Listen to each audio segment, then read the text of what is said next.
Poglejte. Že prejšnji teden smo poročali, da je tajna agencija Sova končala svojo leto dni trajajočo stavko. Šlo je za zelo tajno stavko, saj nismo vedeli niti kdo stavka, niti zakaj. Razlogi za stavko na tajni lokaciji v Stegnah 23C so bili razkriti šele po njenem zaključku. Izgorelost zaradi preobremenjenosti, pomanjkanje socialnega življenja in premalo jih je. A vidite, končno eni javni uslužbenci, ki jim ne gre samo za više plače. Oni ne stavkajo, ker so brez denarja, ampak ker so brez frendov. Kar je logično. Ko boš zares prijatelj z nekomu iz Sove? Ej, a veš, kaj se mi je včeraj zgodil? Vem. Nekaterim se verjetno zdi smešno, da se odločiš za stavko zaradi osamljenosti, ampak jaz jih popolnoma razumem.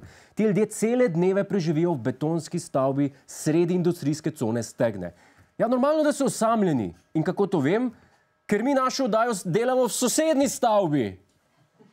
Delo v prazni pisarni sredi industrijske cone človeka socialno uniči. Jaz nimam prijateljev. To, da Jernej Celec pride za par minut v studio, je edina socialna interakcija, ki jo imam cel teden. Moje interakcije s prijatelji so enake kot moje interakcije z ženskami. Trajajo 4 minute in na koncu moram plačati. Ampak dovolj osebnih travm. Ostajamo pa pri temi, kdo mora plačati. Evropska komisija je prvič v zgodovini zavrnila osnutek proračuna neke države članice. Na veliko olajšanje naše nove vlade gre za Italijo. Vse države članice morajo namreč vsako leto v Bruselj poslati osnutek svojega proračuna, ki ga Evropska komisija načeloma vedno potrdi.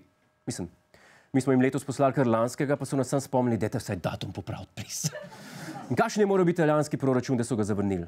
Po mesidžu? Na prtičku z pizzerije? A ga je Šarc sešteval?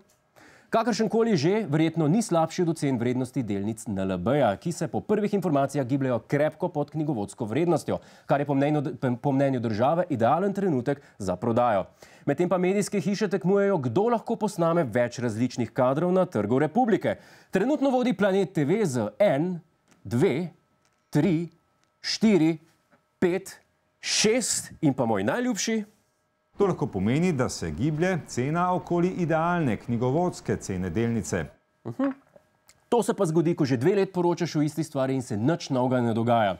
Ste pa tisti z bolj ostrim pogledom morda skozi okno lahko videli Janeza Janšo, kako v službi odpira pakete prevelike za njegov domač nabiralnik? Proklet memo vrste USB ključ, ti v 3 kile stiropora zapakerajo.